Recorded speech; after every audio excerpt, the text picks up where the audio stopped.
Bismillahirrahmanirrahim. Alhamdulillahirabbil alamin wassalatu wassalamu ala asyrafil anbiya'i wal mursalin sayyidina wa maulana Muhammad wa ala alihi wa sahbihi wa barik wa sallam ajma'in. Rabbi shrah li sadri wa yassir li amri wahlul 'uqdatam min lisani yafqahu qawli. Alhamdulillah, kita panjatkan seluruh syukur kepada Allah Subhanahu wa taala. Pada pagi hari ini kita masih diberi Allah kesempatan hidup dalam melakukan kebaikan. Mudah-mudahan hidup kita, waktu kita, umur kita selalu dengan kebaikan. Amin ya rabbal alamin. Dan pada pagi hari ini kita bersyukur kepada Allah Subhanahu wa taala telah datang akhi fillah hadir di majelis kita, yaitu Habib Ali bin Osman As-Sagaf.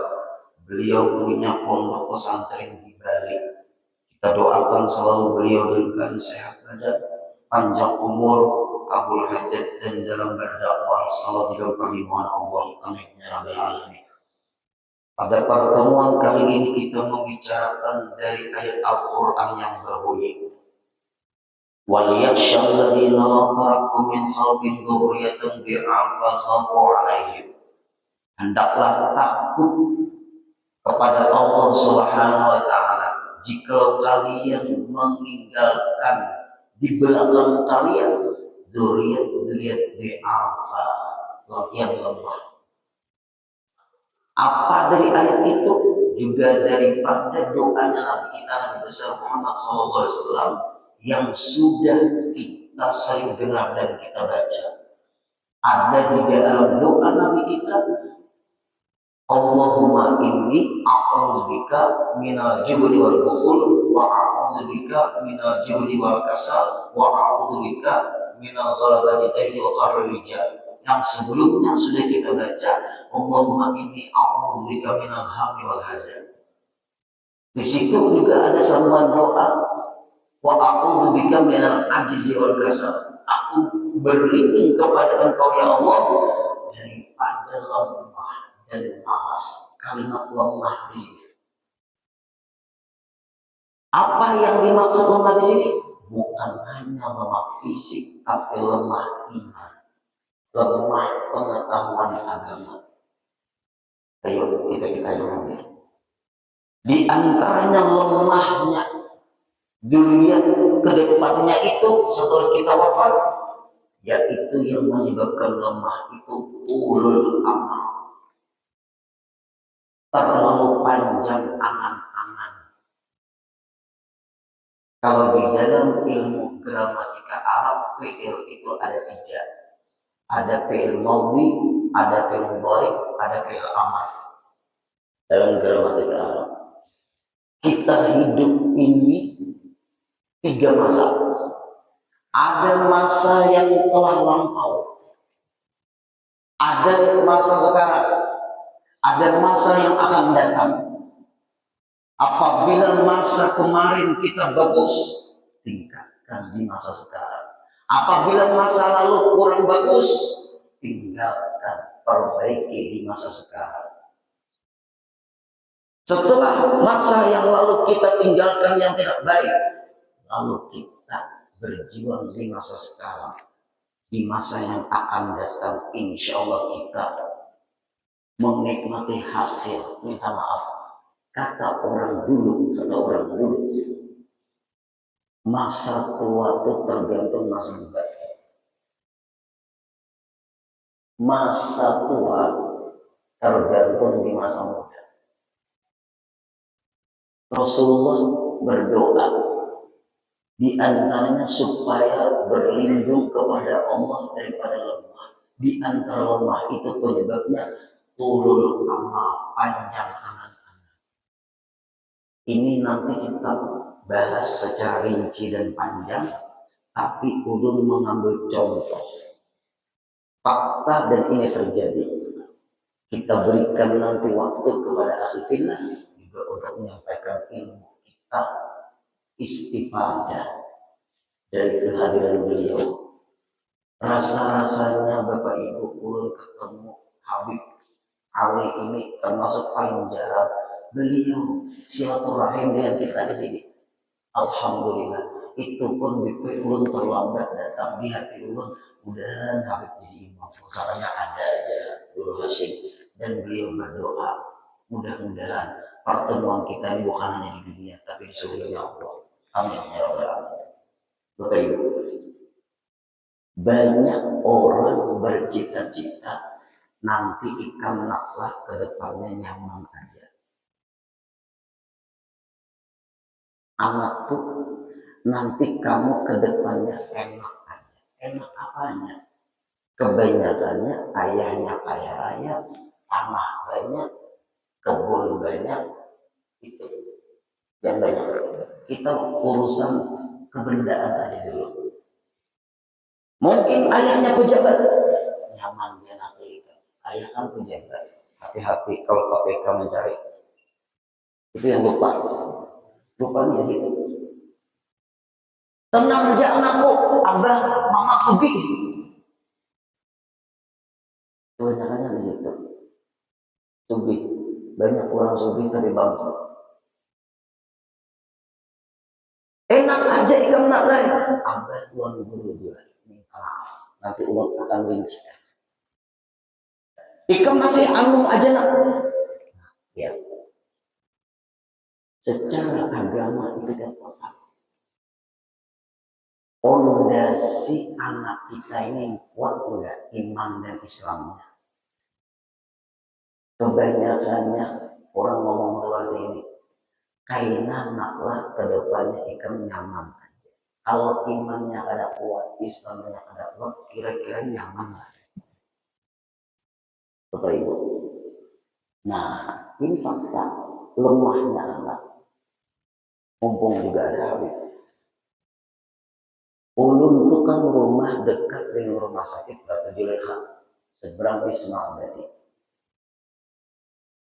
Ada 4 orang anak, 2 laki-laki, 2 perempuan. Datang ke rumah selesai kita pengajian, waktu itu di pengajian ulun di Kazul Khairat, sebuah Rabu. Datang, nunggu, mungkin dia tanya, ini anaknya mama ini. 4 orang ini anaknya lemah. Lemah iman, lemah Islam. Ini cerita dulu. Karena turun amal di sini ada. Panjang anak-anak. Hayalan, menghayal. Tidak sesuai dengan usaha ikhtiarnya. Mobil di depan rumah, pulang keluar. Assalamualaikum guru. Waalaikumsalam warahmatullahi wabarakatuh. Selamat, ada apa nih? Kami ini guru anak minta pendapat sama sampean. Tunggu. Masuk. Ada apa? Minta hitungkan warisan guru. Oh iya Pak, silakan dulu. Ambil pulpen dulu. Abah Tian, ini siapa nih? Anak kandung, anak angkat, anak tiri, atau ini siapanya dengan almarhum? Nah, kita teliti dulu. Banyak orang minta hitungkan warisan, tetapi kita sebagai yang diminta menghitungkan harus teliti dulu. Pian ini siapanya dengan almarhum? Apakah pian anak kandung? Apakah anak adopsi? Apakah anak tiri? Apakah anak sebapak seibu? Apakah anak sebapak? Apakah anak seibu? Ketelitian. Apabila mereka ngomong anak kandung sebapak seibu, anak kandung sebapak, anak kandung seibu. Kenapa guru maka ngomong seperti itu? Tidak bisa dihitung kalau tidak jelas apa yang ulun tanyakan. Kami ini guru anak kandung sebapak seibu, ini guru sebapak seibu. Anak almarhum pian ini, bapak ini kan abah belum meninggal guru. Kalau ayah sampai belum meninggal nggak ada warisan.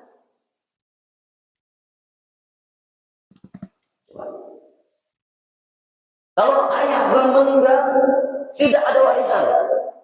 Warisan akan dibagi kalau memang meninggal dunia. Tidak ada kalimat warisan kalau si pemilik harta masih hidup.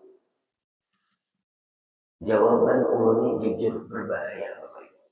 Apa berbahayanya?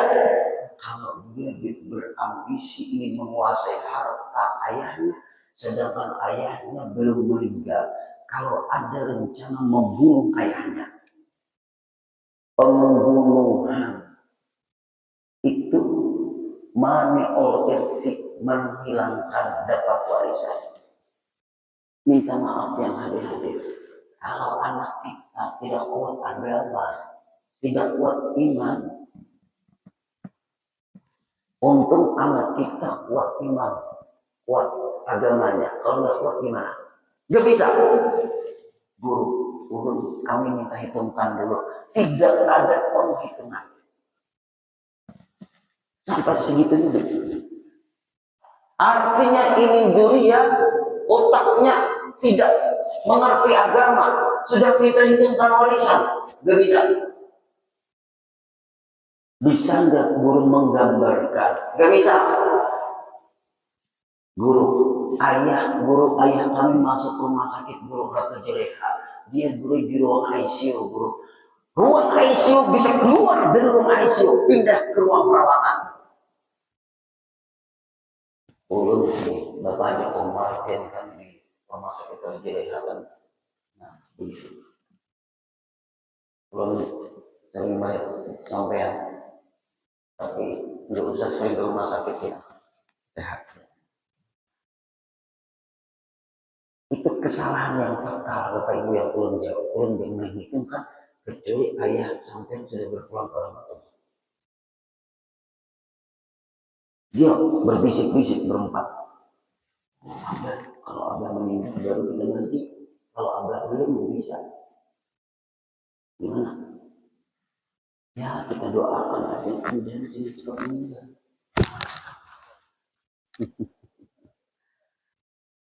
Harta itu tidak memandang keluarga lagi. Harta itu tidak memandang orang tua lagi. Harta itu tidak memandang sikon keadaan lagi. Harta itu membutakan.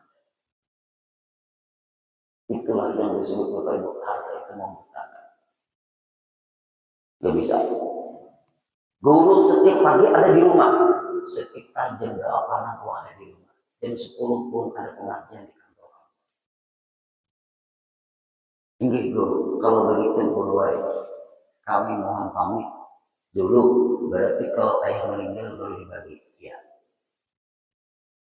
Kata-kata dia berbisik itu, untung telinga ulun sudah pakai tetangga. Dengar. Ulun tutup itu pintu rumah. Ulun menelinga, ngoping pembicaranya di luar. Kalau begini caranya, siapa yang ke rumah ICU? Supaya ayah kan tidak mungkin lagi dia itu panjang umur. Baru kita minta itu nama dulu. Mumpung aku ada di Kalimantan Selatan. Mumpung aku ada di Kalimantan Selatan. Berarti anaknya ini berpuncak. Apakah yang laki-lakinya ini dipengaruhi istrinya? Apakah anaknya yang perempuan ini dipengaruhi suaminya? Bisa terjadi Bapak Ibu. Yang perempuan itu sudah punya suami, mungkin itu dipengaruhi suaminya. Kamu kan punya harta banyak, ayahmu kaya raya, mungkin itu dari menantunya. Atau anaknya yang laki-laki dipengaruhi istrinya. Kalau sudah berumah tangga, itu saling mempengaruhi pemikiran.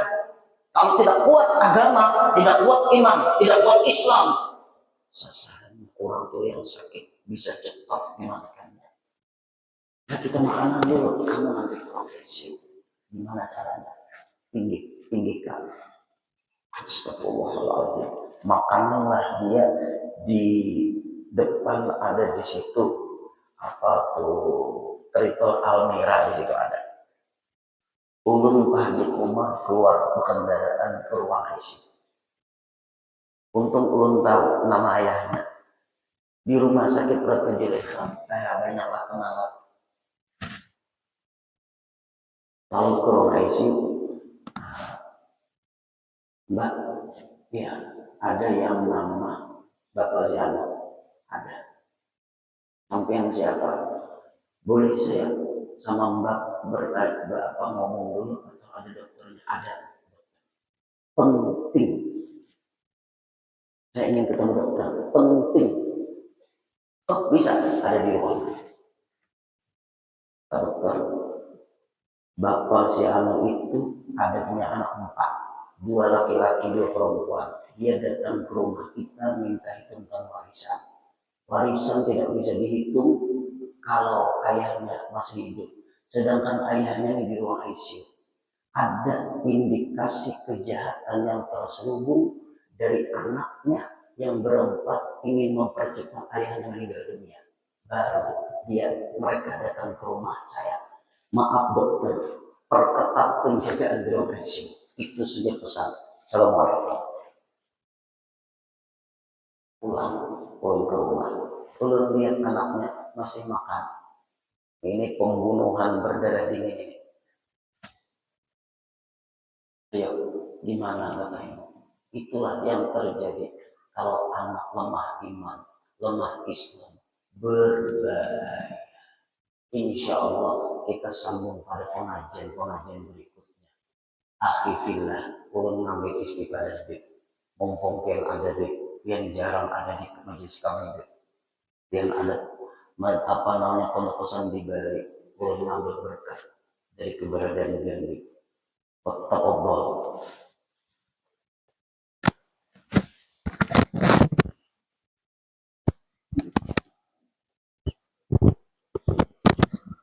Bismillahirrahmanirrahim. Assalamualaikum warahmatullahi wabarakatuh. Alhamdulillah ala inbisat hadhihi al-mawaid wa husul hadhihi al-fawaid wa hadha al-majra al-warid min hadrat al-malik al-majid biwasitati nabiyhi al-hamid.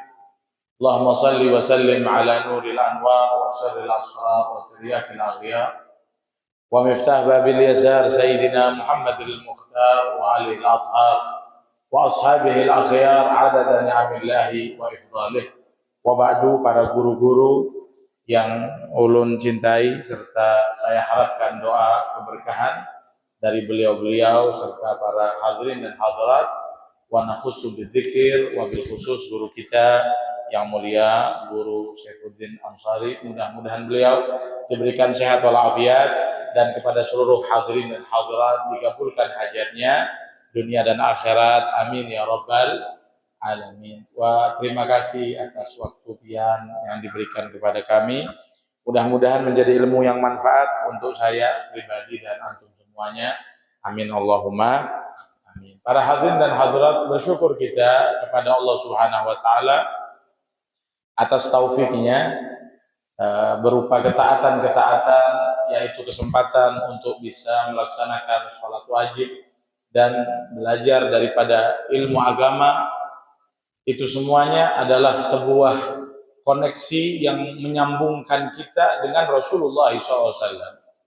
Karena yaitu tadi, orang yang paling sial di dunia ini adalah orang yang tidak tersambungkan dirinya dengan Rasulullah SAW. Kita telah mendengar kisah tadi yang memang ini adalah sebagian kecil daripada bahayanya orang yang tidak menyambungkan dirinya dengan Rasulullah sallallahu alaihi wa ala alihi wasallam. Wa'tasimu bihablillah.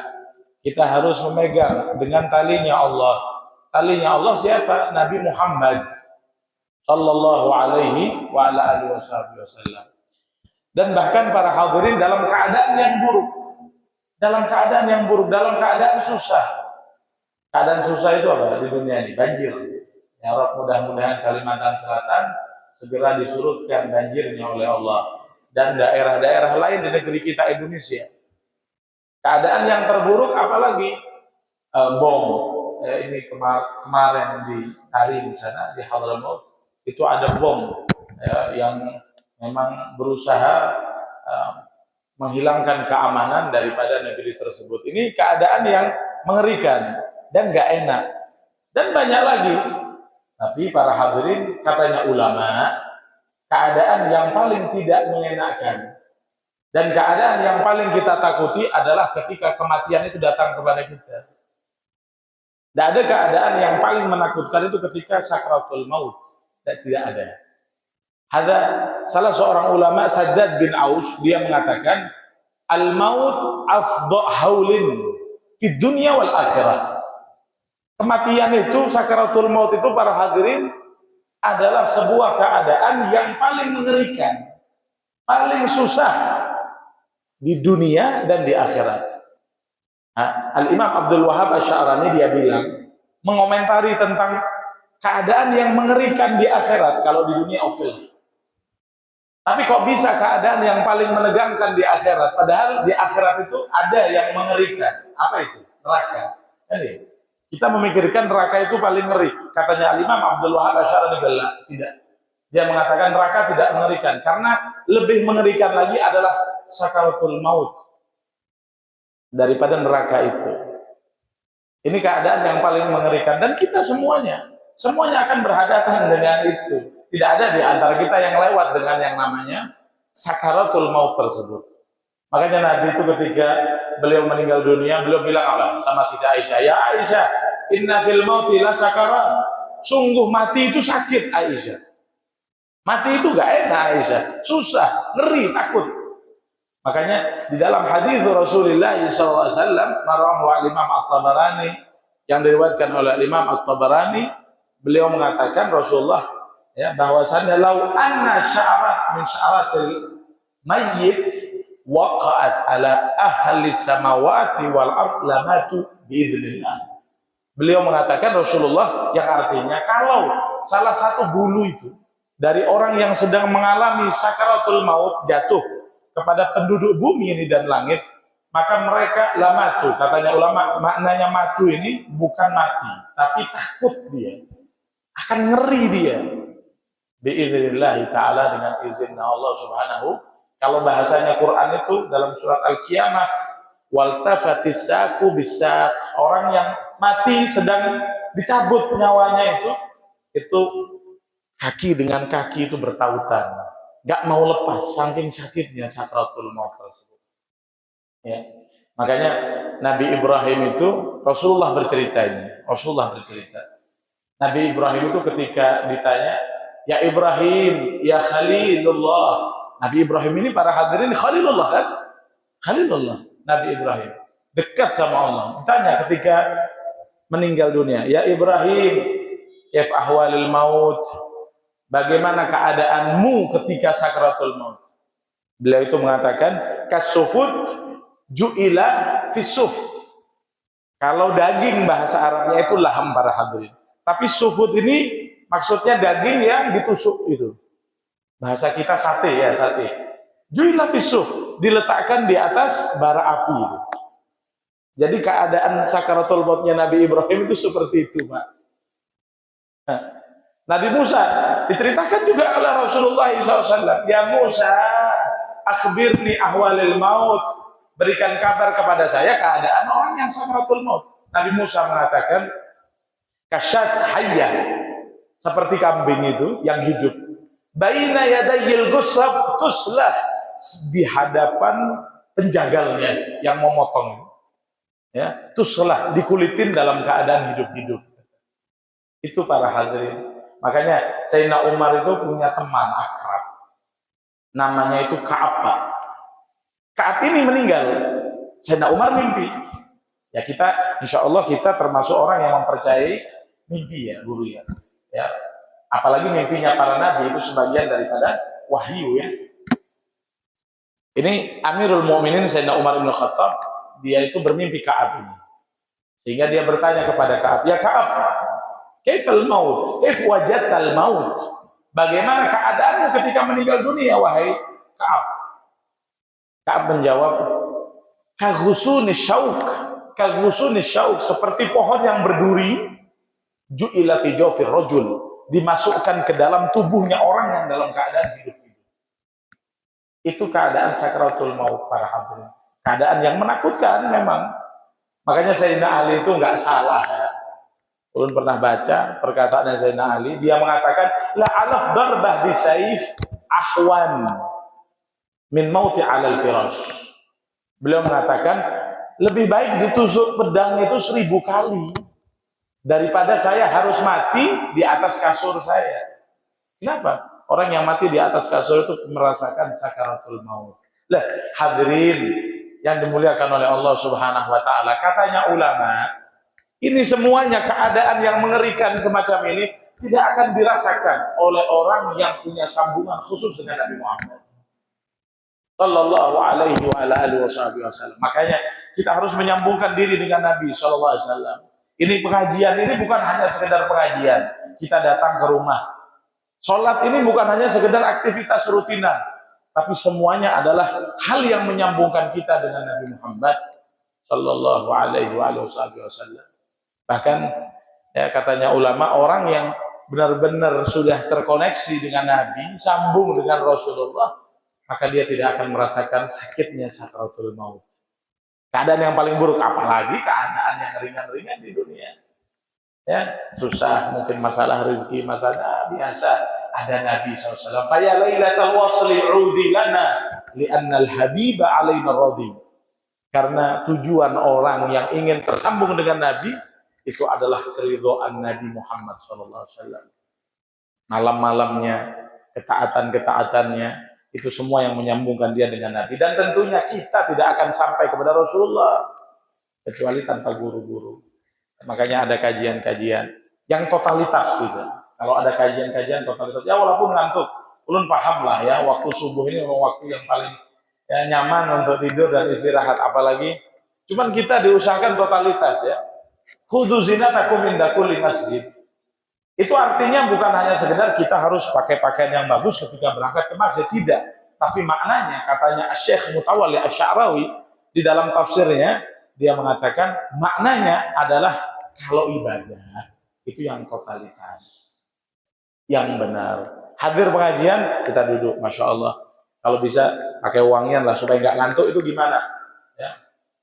Ini mereka ya, ini orang-orang yang, dan nikmat ya para hadirin, nikmat. Orang yang mau telah nyambung apalagi dengan Rasulullah itu nikmat. Saya punya guru itu Grand Mufti Tarim, ya, Al-Habib Ali Al-Masyhur bin Muhammad bin Salim bin Hafid. Itu beliau pernah sakit ngajar kami. Kita muridnya ini bilang, Habib kamu antum nggak usah ngajar, antum lagi sakit. Beliau mengatakan, rauhatuna fid durus, laisa fil julus. Ya, kenikmatan saya itu ketika mengajar, istiqomah mengajar, bukan duduk-duduk santai. Kenapa?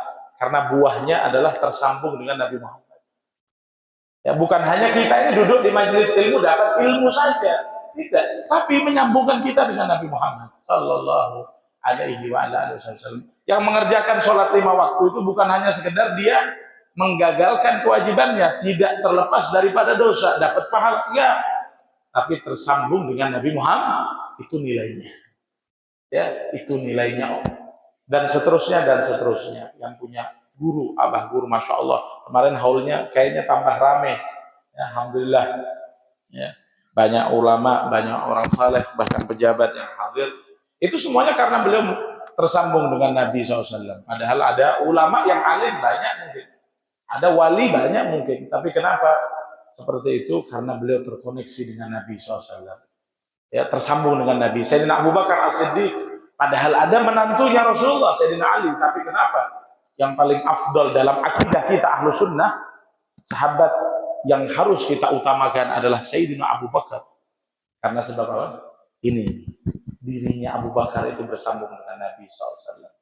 Ya, mudah-mudahan kita tahu harganya itu.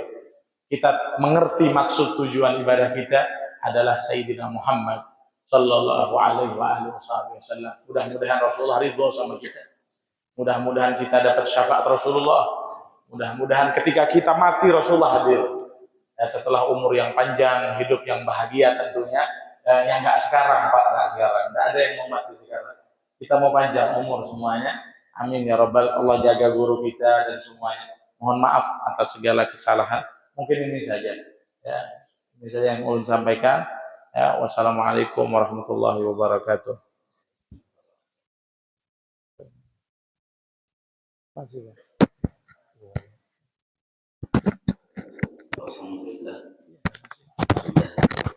beberapa nasihat yang disampaikan oleh akhi fillah bahwa sambungan kepada Rasulullah tanpa ulun menjelaskan, ulun teringat dengan perkataan Imam Syafi'i, man ittasala bil muttasil faqad wasal. Itu penting. Masih ada waktu sedikit nih, sekitar 5 menit mungkin. Bib, yang meneruskan dulu. Nah, Abid meneruskan, teruskan Bib nasihat kemudian masih ada 5 menit. Ulun hanya menambahkan Imam Syafi'i itu berkata, man ittasala bil muttasil faqad wasal. Siapa yang bersambung dengan orang yang bersambung, dia akan ketemu dengan orang yang kita tuju, yaitu Nabi kita Nabi besar Muhammad Sallallahu Alaihi Wasallam. Bahkan Imam Syafi'i itu aslinya orang Gaza, Palestina. Kenapa maka bermakam di Mesir? Karena ingin tersambung dengan orang yang dekat dengan Rasulullah, guru-gurunya banyak di Mesir. 5 menit lagi, ulun masih haus dengan nasihat Nabi. Dipersilakan.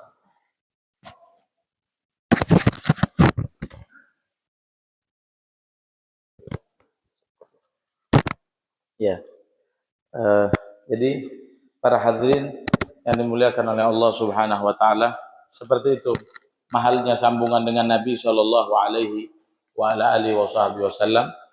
Maka kita semuanya jangan meremehkan daripada ketaatan-ketaatan apapun. Dan satu hal, orang itu kalau berbuat baik yang berkaitan dengan manusia, ya, kalau kita sholat berkaitan dengan Allah, mau minta balasan kepada siapa kita, ya. Tapi kalau yang berkaitan dengan manusia, saya telah berbuat baik dengan fulan, katakan. Maka kita seringkali ketika balasan fulan itu yang tidak baik, ya, kita itu berkomentar, oh padahal saya telah berbuat baik kepada dia. Maka ini adalah sebuah keadaan yang kita itu tidak mengerti daripada tujuan kebaikan itu.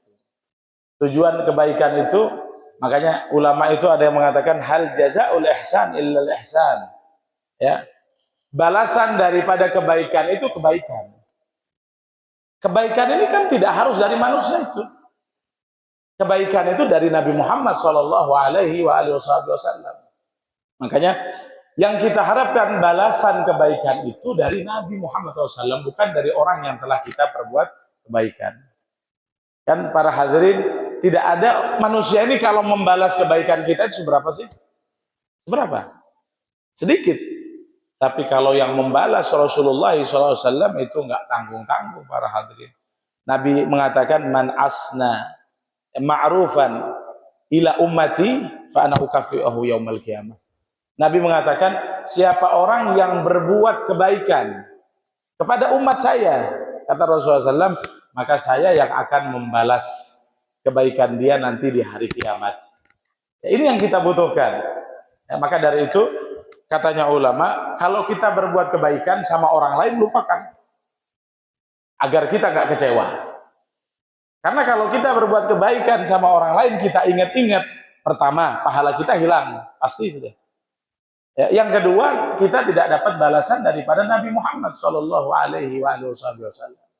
Ya, ini yang harus kita mengerti. Ya, ini yang harus kita fahami.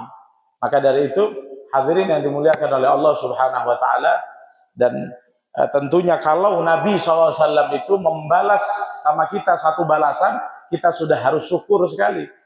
Apalagi masih tanda tanya kan, balasannya Nabi ini apa? Kalau balasannya Nabi itu berupa syafaat saja, itu sudah cukup kepada kita. Syafaatnya Rasulullah diberikan kepada kita sudah cukup. Ya, yang akan menjauhkan kita daripada kesusahan dan kesedihan di hari kiamat tersebut. Ya, maka dari itu kita harus semangat dalam keadaan apapun ini, selagi kita hidup ini harus beramal yang banyak. Ya, walaupun tanpa capek tubuh kita, sholat nggak harus panjang-panjang, toh. Nggak harus lama-lama, banyak-banyak sholat. Sholat sedikit saja, tapi harus mengerti ya daripada ibadah tersebut. Kita tidak harus beramal yang banyak, tapi niat kita yang diperbanyak. Ya, untuk apa? Untuk mendapatkan ridho daripada Nabi Shallallahu Alaihi Wasallam yang istiqomah. Ya, keadaannya orang soleh itu nggak pernah berubah. Keadaannya orang soleh itu nggak berubah. Bahkan dari jamnya aja sama, bukan makan aja. Orang sekarang kan kadang makan aja. Mau badan yang bagus, mau diet misalnya itu makannya harus teratur. Enggak, orang soleh itu keadaan apapun itu tetap ya, nggak bergeser. Ya, ini guru kita masya Allah. Walaupun keadaan apa haul, tetap mengajar, ya, pakai motor. Masya Allah. Ya, istiqamah. Mahal para hadirin. Nafas kita di dunia ini masih mahal. Ya, mudah-mudahan kita sehat panjang umur. Ya, itu saja mungkin. Untuk mohon maaf. Assalamualaikum warahmatullahi wabarakatuh. Alhamdulillah, Habib tepat waktu selesainya. Pas sudah jam mudah-mudahan dengan nasihat kita beralih kembali, mudah-mudahan menyebabkan kita semua selalu tersambung dengan Nabi kita Nabi besar Muhammad SAW. Tidak sempurna cinta kita kepada Rasulullah kecuali kita mencintai orang yang mencintai Rasulullah. Di antaranya zuriatnya Nabi kita Nabi besar Muhammad SAW. Bismillahirrahmanirrahim. Amin. Alhamdulillahirabbil alamin. Wassalatu wassalamu ala asyrafil anbiya'i wal mursalin. Sayyidina wa maulana Muhammad wa ala alihi wa sahbihi wa barik wa sallam ajma'in. Allahumma barik lana fi Rajab wa Sya'ban wa ballighna Ramadan wa a'inna 'ala siyam wal qiyam wa tilawatil Qur'an. Allahumma barik lana fi Rajab wa Sya'ban wa ballighna Ramadan wa a'inna 'ala siyam wal qiyam wa tilawatil Qur'an. Allahumma barik lana fi Rajab wa Sya'ban wa ballighna Ramadan wa a'inna 'ala siyam wal qiyam wa tilawatil Qur'an. وارزقنا ولجميع الحاضرين والحاضرات في هذا المجلس صحة في تقوى، صحة في تقوى، صحة في تقوى، وطول عمر في حسن عمل برحمتك يا أرحم الراحمين. وصلى الله على سيدنا محمد وعلى آله وصحبه وسلم. سبحان ربك رب العزة عما يصفون وسلام على المرسلين والحمد لله رب العالمين. تقبل الله منكم.